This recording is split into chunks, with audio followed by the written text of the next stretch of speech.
Colorado, 1887. There is an arithmetic to grief and an arithmetic to hope, and most men spend their lives confusing the two. Elias Thorne had stopped trying to solve for either. He had learned in the 5 years since Martha's passing that some equations had no answer. There was only the quiet work of subtraction.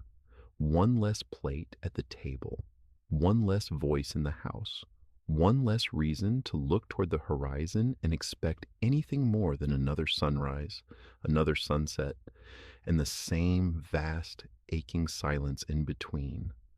His ranch was nestled in a high valley where the mountains scraped the belly of the sky. It was good land. Land he and Martha had poured their youth into, their sweat turning the stubborn soil into a place of belonging. Now it was just a place. The house they had built, with its wide porch and extra bedroom for the children they had hoped for, felt too large for one man and a dog. It was a home built for a future that had died with his wife. His dog, a blue Merle collie named Blue, was his only constant conversation partner. Blue understood the language of routine, the scrape of Elias's chair in the morning, the jingle of keys for the barn, the heavy sigh at the end of the day. The dog would lift his head, his mismatched eyes full of a wisdom Elias felt he had lost, and offer a soft thump of his tail against the floorboards. It was enough. It had to be. Elias was a man carved from the same timber and rock as his surroundings. He was 49 years old, though the lines around his eyes and the gray in his beard told a story of more winters than that. He was not unkind, but he had misplaced his softness. His hands, calloused and capable, could fix a broken fence post, deliver a calf in a blizzard, or fell a pine with clean, efficient strokes. But they had forgotten the feeling of holding another's. He lived by a rhythm of necessity. Chop wood, mend tack, check the herd, eat, sleep. He worked until his muscles burned and his mind was too tired for memory. But memory was a stubborn weed.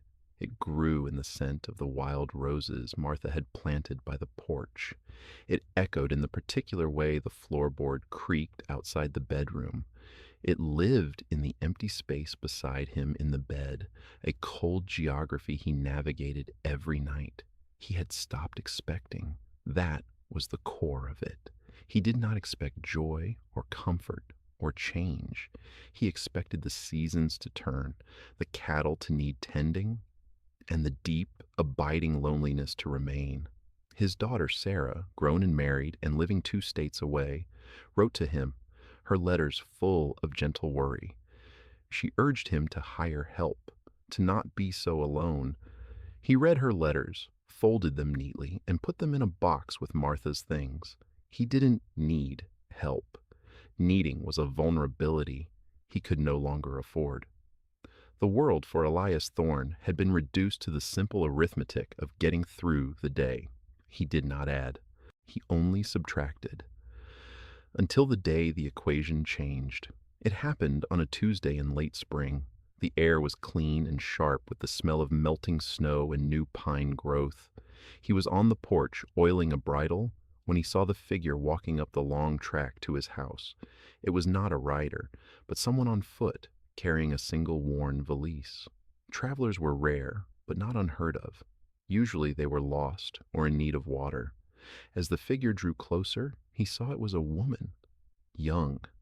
She moved with a steady, unhurried gait, not like someone lost, but like someone who knew exactly where she was going, even if he did not. She stopped at the bottom of the porch steps, setting down her bag. She did not seem intimidated by his silence or the steady gaze of his dog, who had risen to stand beside him. "I'm looking for work," she said. Her voice was clear and direct, without preamble or apology. "I heard in town that you might be in need of a housekeeper." Elias looked at her. She was perhaps 25, though her eyes held a quiet gravity that made her seem older. Her dress was plain but clean, her hands clasped in front of her. She was not beautiful in the way Martha had been, all soft curves and easy smiles. This woman was built of straighter lines, a calm composure that seemed as natural to her as the color of her hair, a brown so dark it was almost black. He had placed an advertisement for help, yes, but that was 3 years ago, in a fit of despair after a particularly lonely winter. He'd forgotten all about it. That was a long time ago, he said, his voice rusty from disuse. Folks in town don't throw much away, she replied, a hint of a smile touching her lips for a second. Information included. He should have sent her away. It was the sensible thing to do. His life was a closed loop, a fortress of habit. A stranger, a young woman no less, was a complication he did not want. The house was his. The silence was his. The grief was his. But he looked at her standing there, poised and patient, with the vast, indifferent landscape behind her, and he saw not a threat, but a strange, quiet competence. He saw the dust on her shoes and the weariness in her posture that her straight spine tried to hide. He saw that she was just as alone in the world as he was. "What's your name?" he asked. "Clara May," she said. "Clara May Abbott." He was silent for a long moment, the bridle heavy in his hands. Blue whined softly, nudging his master's leg. Elias looked down at the dog, then back at the woman. The arithmetic in his head was simple. A person needed work. He had work that needed doing. It was a practical arrangement. It did not have to mean anything more. He didn't have to let her in. He didn't have to break his routine. He didn't have to risk the quiet order of his life. "The well pump needs a new washer," he said finally. "The kitchen garden's gone to weed. The roof on the north side of the barn leaks." She listened, her expression unchanging. "I can cook, clean, and mend. I know my way around a garden. I'm a fair hand with tools." He nodded slowly. "Pay is $10 a month, plus room and board. You'd have the spare room. The room that was supposed to be for a child. The room that had been closed for a decade. That's fair," she said. And just like that, with no more ceremony than a business transaction, Clara May Abbott stepped across the threshold of his life. The first week was an exercise in silent observation. Elias watched her from the corner of his eye, expecting a disruption, a crack in the fragile peace of his solitude, but she moved through the house with a quiet efficiency that was almost invisible. She did not chatter. She did not ask questions. She simply saw what needed to be done and did it. She started in the kitchen. The room had been a place of pure function for him, a place to fry bacon and boil coffee. Under her hands, it began to transform. She scrubbed the soot from the stove until it shone. She washed the curtains he hadn't realized were gray with dust, and when she hung them back up, clean and white, the room seemed to hold the morning light differently. He came in from the fields one afternoon to the smell of baking bread. It was a smell he hadn't known in his house for 5 years. The scent hit him with the force of a physical blow, a ghost of memory so potent it made him stop in the doorway. He saw Martha, her hands dusted with flour, turning to smile at him. The vision was so clear, he almost spoke her name. Then it was gone, and there was only Clara May, her back to him, kneading another loaf on the floured countertop. She did not turn around. "Supper will be ready in an hour," she said, as if she knew he was standing there, as if she understood the weight of that simple domestic smell. He just nodded, unable to speak, and retreated to the barn. She was a study in competence. She found the leaking roof on the barn, and before he could address it, he saw her up on a ladder with a hammer and a handful of shingles, her movements sure and steady. He started to call out, to tell her it was his job, but the words died in his throat. He just stood there and watched her work, the clean, economical swing of the hammer, the precise placement of each nail. She was not showing off. She was simply fixing what was broken. It became a pattern. He would notice a thing that was worn or failing, a loose hinge on a cupboard, a tear in his work shirt, the overgrown state of the gravesite on the hill where Martha was buried. And before he could turn his attention to it, he would find it done. The hinge oiled and tightened, the shirt on his bed mended with stitches so small and neat they were nearly invisible, the weeds around Martha's headstone cleared, and a small jar of wildflowers placed beside it. She never mentioned these things. They were simply completed facts. Her presence was not an intrusion, but a quiet restoration. She was not trying to erase Martha's memory. She seemed, in some unspoken way, to be tending to it. The small rituals began to form between them, unspoken agreements. He had always made his own coffee, strong and black, first thing in the morning. On the third day, he came into the kitchen to find 2 cups on the table and the coffee already brewing. He paused, then sat down. She entered a moment later, poured both cups without a word, and sat opposite him. They drank in silence as the sun rose, the only sounds the ticking of the clock and the birds outside. It was not the silence of loneliness anymore. It was a shared quiet. His house began to feel less like a hollow monument and more like a home. The chill went out of the rooms.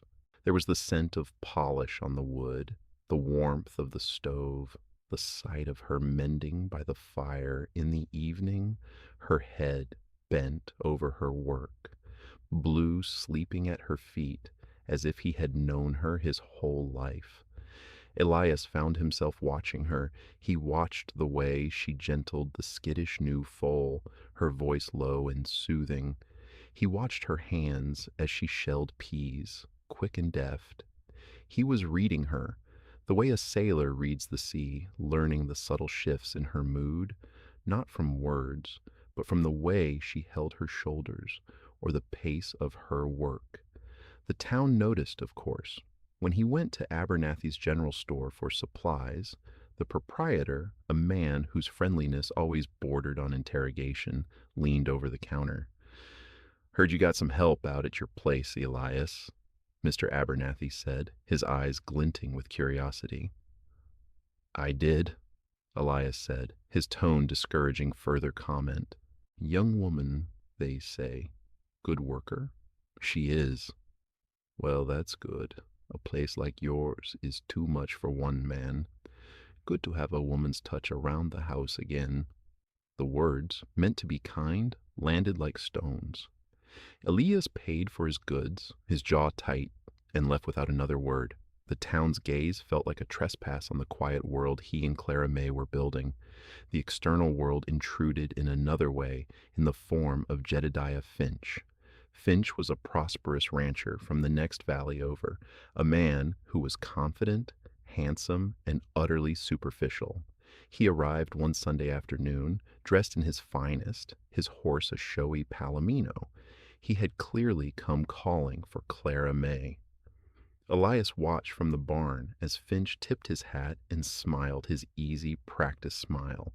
He saw Clara May's polite but reserved response. She did not invite him in.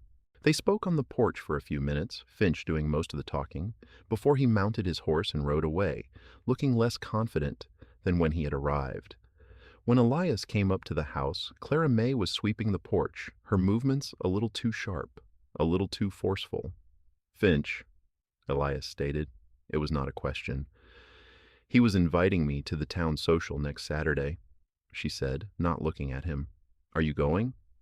The question came out before he could stop it. It felt raw and exposed. She stopped sweeping and finally looked at him.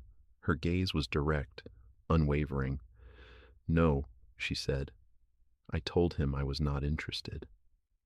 He felt a profound and unsettling sense of relief. It was an emotion he had not felt in years, and it frightened him. It was a feeling that belonged to a life he no longer lived. He just nodded. "He's a fool," he said, and went inside. "What country are you listening from today?" It's a strange thing. This voice traveling out into the world, finding its way to you in your kitchen, your workshop, or on a long drive, if you feel so inclined, drop your country in the comments below. It means everything to know where this story is reaching. It truly does. Now let's get back to Elias, because a man who has stopped expecting anything is about to be confronted with everything he didn't know he wanted. The seasons turned towards summer. The rhythm of their life together solidified. It was a partnership built on work and silence, but the silence was now layered with meaning. A shared look across the dinner table, the way she knew to bring him a dipper of cool water when he was working in the sun, the way he knew to bring in an extra armload of wood when he saw her shiver in the evening chill. They were two solitary people who had, without discussion or design, become a unit of two. Elias knew it was dangerous. He knew the quiet contentment he was beginning to feel was a fragile thing. He was a man standing on the edge of a cliff he had promised himself he would never approach again. To feel hope was to risk the fall. To care for someone was to give them the power to wound you. He had learned that lesson with a finality that had shaped his entire existence. He started to think about leaving. The thought came to him one evening as he stood on the small hill overlooking his ranch. The sun was setting, painting the clouds in hues of orange and deep purple. He looked down at the house, at the warm yellow light spilling from the kitchen window. He could see her silhouette moving inside. It was a picture of peace, a picture of home, and it terrified him. This was Martha's home. This land was soaked in her memory. Every corner of it held an echo of her laughter, her presence. To feel this new contentment here felt like a betrayal. To let this new light in felt like a desecration of the shrine he had built to his grief. He was too old to start again. He was 49. She was a young woman with her whole life ahead of her. What could he offer her but the second half of a broken life? The arithmetic was simple and brutal. He had more years behind him than in front of him. It was not fair to her. It was not right. He made a decision. It felt like the only clean, honorable thing to do. He would sell the ranch. The land held too many ghosts. He would move on, maybe go north to Oregon, find a small piece of land where he had no history, and live out his days in the solitude he had chosen. Clara May was capable. She would find another position easily. Finch would probably come sniffing around again. She would be fine. He walked down the hill and back to the house, the decision settling in his gut like a cold stone. He found her on the porch, watching the last of the light fade from the sky. He stood before her, his hands in his pockets. He couldn't look at her. He looked out at the darkening line of the mountains instead. "I'm selling the place," he said. The words sounded hollow, false, even to his own ears. She was silent for a long time. He could feel her gaze on him. "I see," she said softly. He finally forced himself to meet her eyes. "I'm leaving at dawn," he told her. He wanted it to sound final, a fact, a wall between them. She held his gaze. Her expression was not one of surprise or hurt or anger. It was something else, something he could not name. It was a look of profound and quiet understanding. She saw right through him. She saw the fear behind the decision. She took a small step closer. She whispered, "Then I'm coming with you." The words were not a question. They were a statement of fact, as simple and as solid as the ground beneath his feet. They hung in the air between them, dismantling his careful logic, his sensible plans, his entire fortress of self-imposed loneliness. He had no answer. He could only stand there as the last of the light died, leaving them in the intimate darkness of the porch, the whole world reduced to the space between them and the impossible, terrifying, beautiful thing she had just said. He spent that night in a state of turmoil. He did not sleep. He sat in the dark living room, the cold stove a mirror of the cold dread in his heart. Her words replayed in his mind. Then I'm coming with you. It was not supposed to be like this. She was supposed to accept his decision, perhaps with a quiet sadness, and then they would both move on with their separate, solitary lives. She was not supposed to choose to tie her fate to his. She was not supposed to see his running away and offer to run with him. The arithmetic began its relentless work in his mind. He was 49. She was 25. A 24-year difference. When he was 60, a tired old man, she would be just 35, in the prime of her life. It was a grotesque imbalance. People in town would talk. They already were.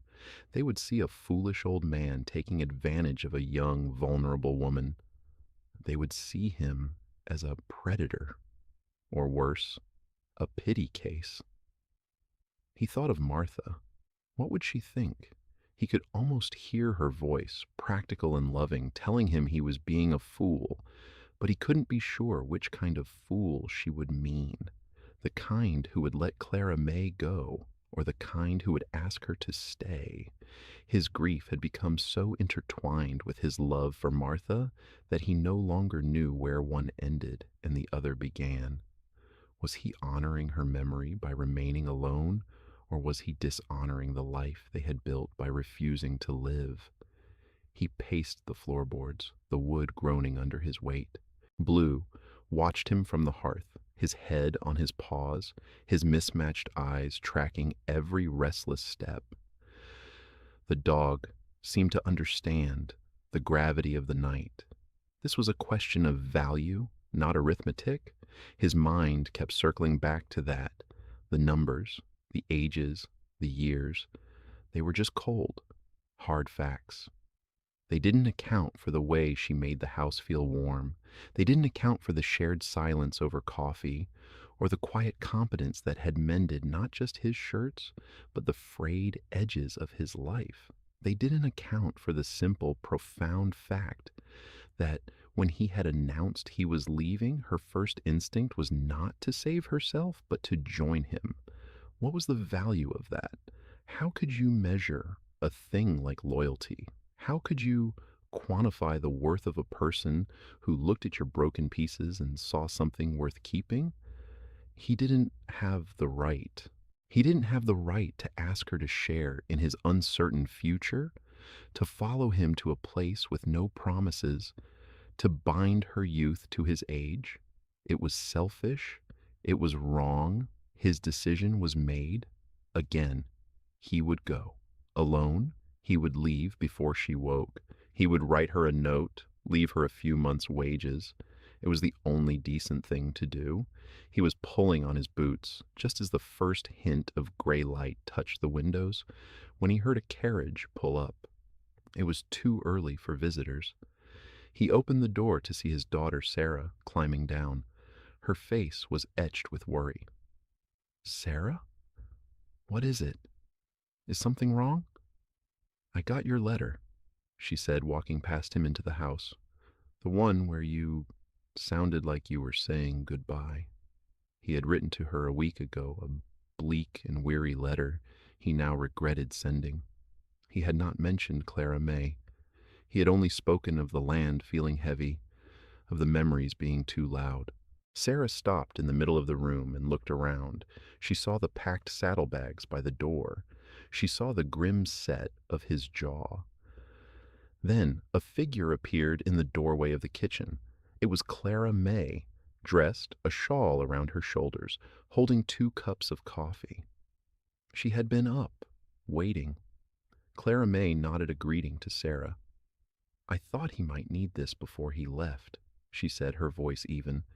She placed 1 cup on the table near Elias and held the other. Sarah looked from Clara May to her father, and in that single sweeping glance she understood everything. Her gaze was sharp, discerning, just like her mother's had been. She looked at the clean room, the mended curtains, the quiet, capable woman holding the coffee, and the desolate look on her father's face. "Father, can we speak outside?" Sarah asked. He followed her out onto the porch. The air was cold and damp. You're a fool, Sarah said, her voice soft but firm. I know, he said. It isn't right. The age. I'm not talking about that arithmetic, she cut him off. Mama taught me a different kind of counting. You count a person's character. You count their kindness. You count what they do when no one is watching. She gestured with her head back toward the house. That woman in there just brought you coffee. You were going to leave her, and she woke up early to make you coffee for the road. Do you have any idea what that's worth? Elias was silent. The coffee cup on the table seemed like the weightiest object in the world. I have watched you dry up and turn to dust in this house, Father. Sarah continued, her voice thick with emotion. I have watched you honor Mama's memory by refusing to live. Do you think that's what she would have wanted? For this beautiful life you built together to become your tomb?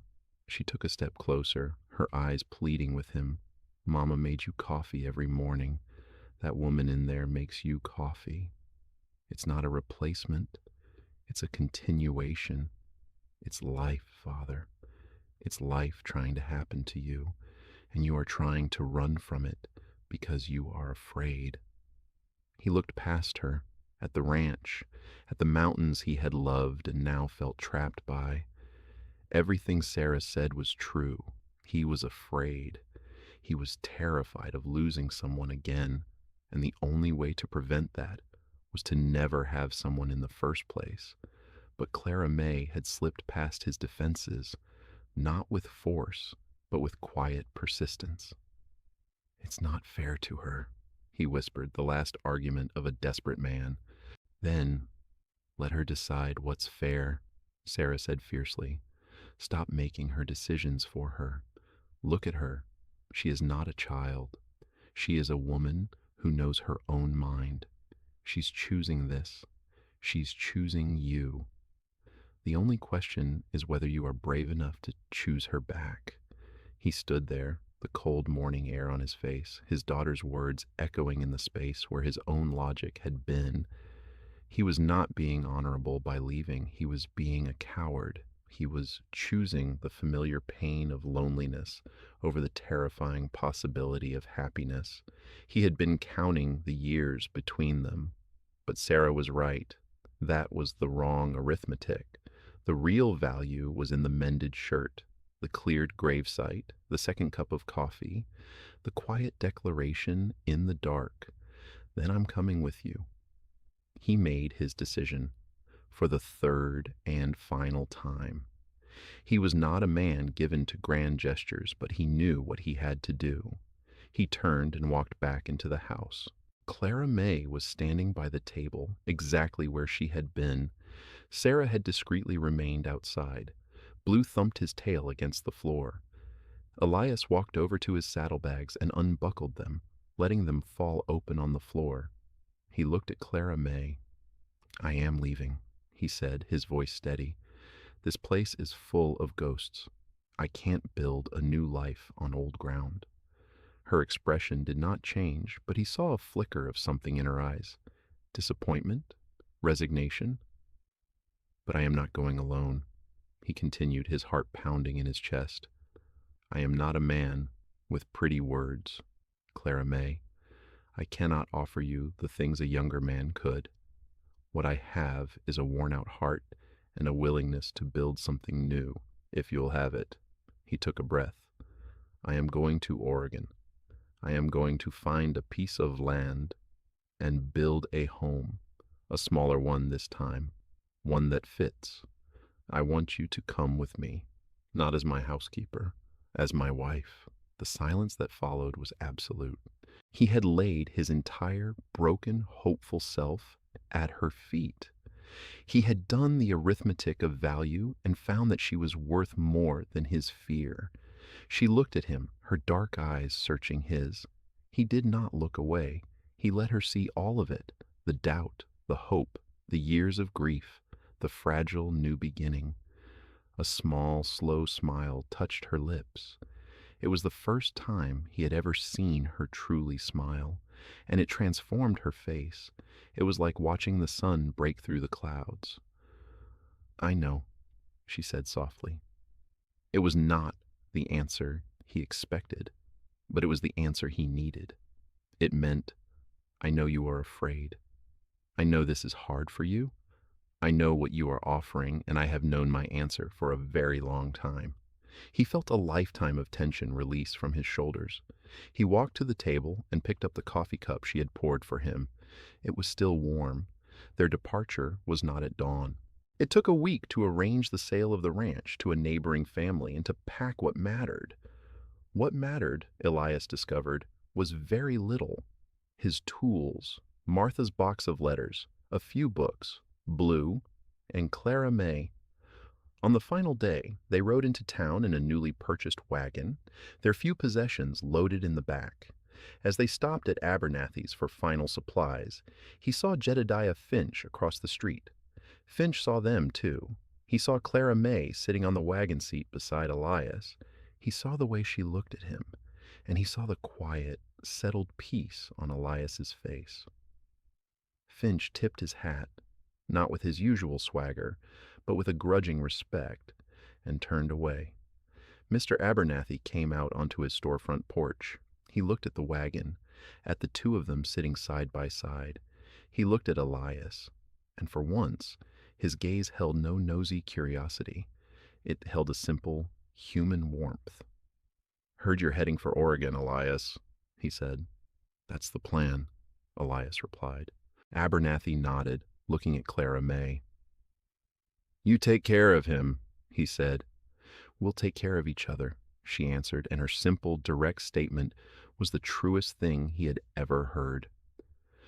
They pointed the wagon north and west, leaving the high valley and its ghosts behind them. Elias did not look back. He looked at the road ahead and at the woman beside him. 1 year later, in a green valley in Oregon, a new house stood. It was not a large house. It was made of freshly cut timber that still smelled of pine, with a porch that faced the sunrise and a garden that was already thriving under Clara May's care. A curl of smoke rose from the chimney. Elias sat on the porch steps, watching his wife hang laundry on a line stretched between two young apple trees. Blue lay beside him, older now, content, his head resting on Elias's boot. The land here held no memories. They were making their own. Clara May turned and saw him watching her. She smiled that smile that still made his heart ache in the best possible way. She finished her work and came to sit beside him on the steps. She leaned her head against his shoulder. Her presence was a solid, comforting weight. "I'm glad we came here," he said, his voice quiet. "I am too," she said. He looked out at their small herd of cattle grazing in the pasture, at the clean lines of the new barn, at the whole, complete world they had built from nothing but a shared hope.